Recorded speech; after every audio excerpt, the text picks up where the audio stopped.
Innal hamdalillah nahmaduhu wa nasta'inuhu wa nastaghfiruhu wa natubu ilaihi wa na'udzu billahi min shururi anfusina wa sayyiati a'malina. May yahdihillahu fala mudilla lahu wa may yudlil fala hadiyalah. Asyhadu an la ilaha illallah wahdahu la syarika lah wa asyhadu anna Muhammadan abduhu wa rasuluhu la nabiyya ba'dah. Ya ayyuhalladzina amanu taqullaha haqqa tuqatih wa la tamutunna illa wa antum muslimun. Fa inna asdaqal hadithi kitabullah wa khairal huda huda Muhammadin sallallahu alaihi wasallam wa syarrul umuri muhdatsatuha wa kullu muhdatsatin bid'ah wa kullu bid'atin dhalalah wa kullu dhalalatin finnar. Ma'asyiral muslimin, usikum wa nafsi bitaqwallah faqad fazal muttaqun. Sungguhnya di antara kaidah agung dalam kaidah syariat, al-jaza' min jinsil amal, balasan sesuai dengan perbuatan. Siapa yang berbuat kebaikan, maka dia akan mendapatkan kebaikan yang setimpal, dan siapa yang berbuat keburukan, maka dia akan mendapatkan keburukan yang setimpal. Jazaan wifaqa. Kata Allah Subhanahu wa taala, yaitu balasan yang sesuai. Allah Subhanahu wa taala berfirman, hal jazaa'ul ihsani ilal ihsan. Tidaklah balasan bagi kebaikan kecuali kebaikan pula. Allah berfirman, lil ladzina ahsanul husna wa ziyadah. Bagi orang yang berbuat kebaikan, maka dia akan mendapatkan kebaikan pula, yaitu surga.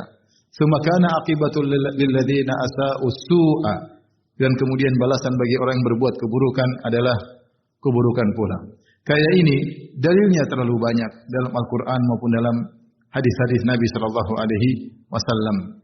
Siapa yang melakukan kebaikan, bagi dia kebaikan pula, dan siapa yang melakukan keburukan, maka bagi dia keburukan pula, dan ini menunjukkan akan keadilan Allah Subhanahu wa taala. Ma'asyiral muslimin, siapa yang menghayati kaidah ini, maka dia akan semangat melakukan kebaikan-kebaikan.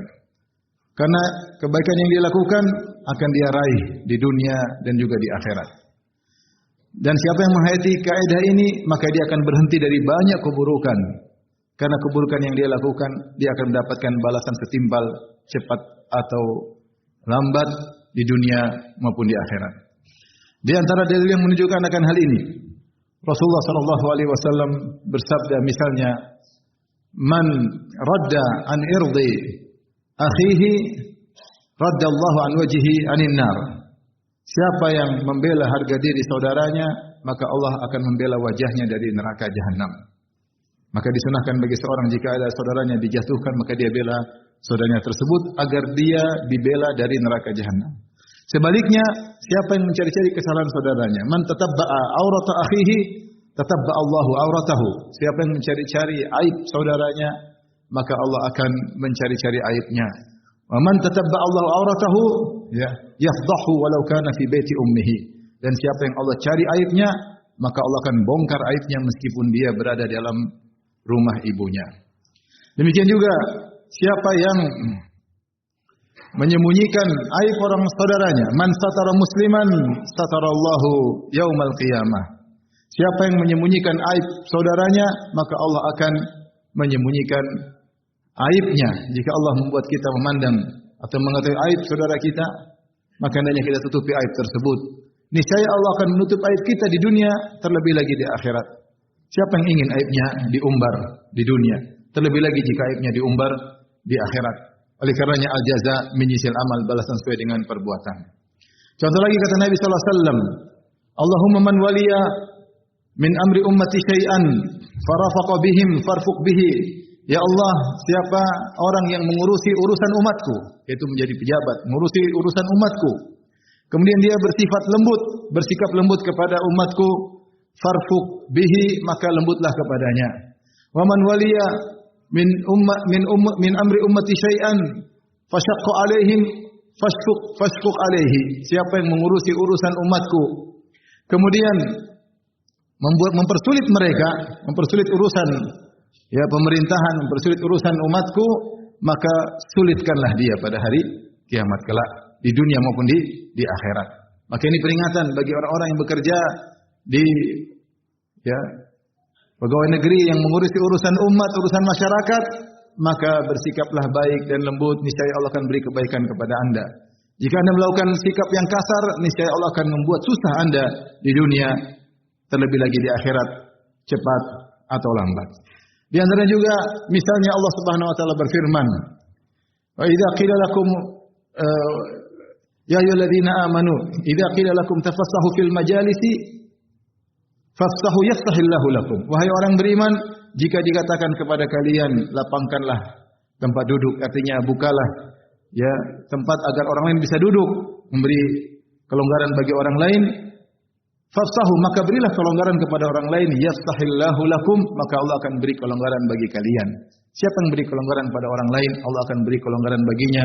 Ada yang mengatakan di dunia akan diberi kelonggaran oleh Allah, di alam barzah akan diberi kelonggaran bagi Allah dari Allah Subhanahu wa taala, dan di akhirat juga diberi surga yang lapang dari Allah Subhanahu wa taala. Mudah jika tempat sudah padat, kemudian ada orang ingin duduk dan masih ada tempat yang lapang, maka kita beri tempat tersebut untuk dia. Kita tidak sombong dan angkuh, tidak ingin orang duduk di samping kita, tapi kita buka tempat untuknya, maka akan mendapatkan pahala yang besar di sisi Allah Subhanahu wa taala.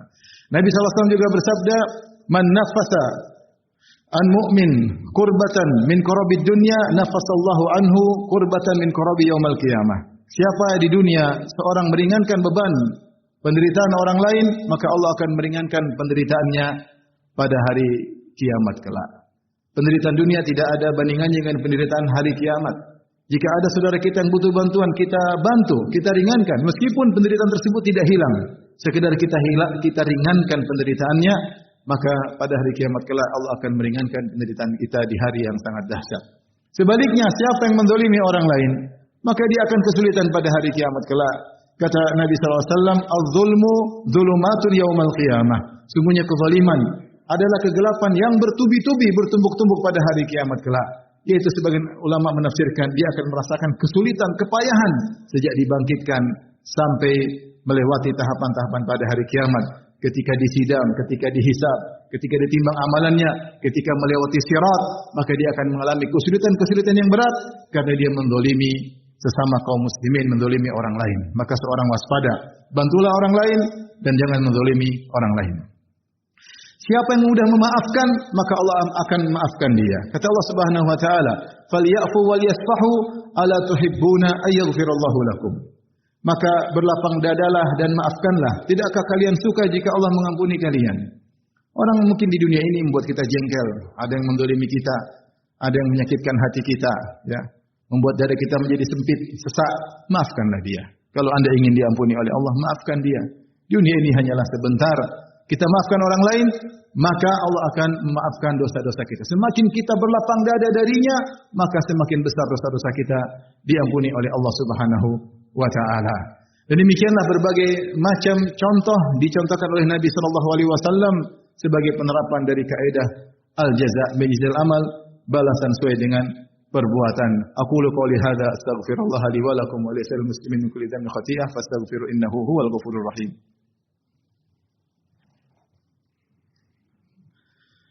Alhamdulillah ala ihsanih wa syukru lahu ala taufiqihi wa amtinani.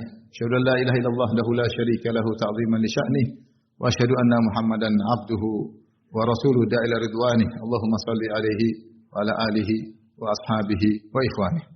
Di antaranya Nabi sallallahu alaihi wasallam mengatakan, "Man tawadha'a lillah rafa'ahullah." Siapa yang tawadhu ya, karena Allah Subhanahu wa taala, rendah hati di hadapan manusia yang lain, maka Allah angkat dia. Ya, Allah akan muliakan dia di dunia dan juga di akhirat. Ya, Allah akan berikan surga baginya. Makanya di antara ciri-ciri ibadur rahman, ciri-ciri penghuni surga, kata Allah, "Wa ibadur rahmanil ladzina yamshuna 'alal ardi hauna." Yaitu hamba-hamba ar-Rahman yang mereka adalah penghuni surga, yang berjalan di atas muka bumi dengan haunan, dengan tawadhu. Siapa yang tawadhu, Allah akan angkat. Sebaliknya siapa yang sombong dan angkuh, mentang-mentang di hadapan manusia yang lain, mentang-mentang dengan kekayaannya, dengan jabatannya, dengan nasabnya, dengan kedudukannya, dengan kekuasaannya, maka Allah akan hinakan dia pada hari kiamat kelak. Kata Nabi SAW, "Yuhsyarul mutakabbiruna yaumal qiyamah ka'amsali dzar fi suwarir rijal yakshahumudz dzul min kulli makan." Sungguhnya orang-orang yang sombong pada hari kiamat kelak akan dibangkitkan oleh Allah Subhanahu wa taala dalam bentuk lelaki namun kecil seperti semut, hampir diinjak sana dan sini, diliputi dengan kehinaan dari segala sisi. Kenapa? Di dunia dia merasa mentang-mentang, merasa tinggi, merasa besar, maka pada kiamat Allah hinakan dia, Allah rendahkan dia, dia hampir diinjak-injak oleh manusia di hari yang sangat dahsyat tersebut. Ketahuilah ma'asyiral muslimin, maka seorang hendaknya menghayati ya akan kaidah ini. berusaha berbuat kebaikan, niscaya kita akan mendapatkan kebaikan tersebut cepat atau lambat. Dan berusahalah menghindarkan diri dari segala bentuk keburukan, menzalimi orang lain, niscaya Allah akan berikan kemudahan bagi kita cepat atau lambat. Semoga Allah Subhanahu wa taala menganugerahkan kepada kita ketakwaan dan keimanan, dan semoga Allah menganugerahkan kepada kita husnul khatimah. Innallaha malaikatahu yusholluna 'alan nabi ya ayyuhalladzina amanu shallu 'alaihi wa sallimu taslima.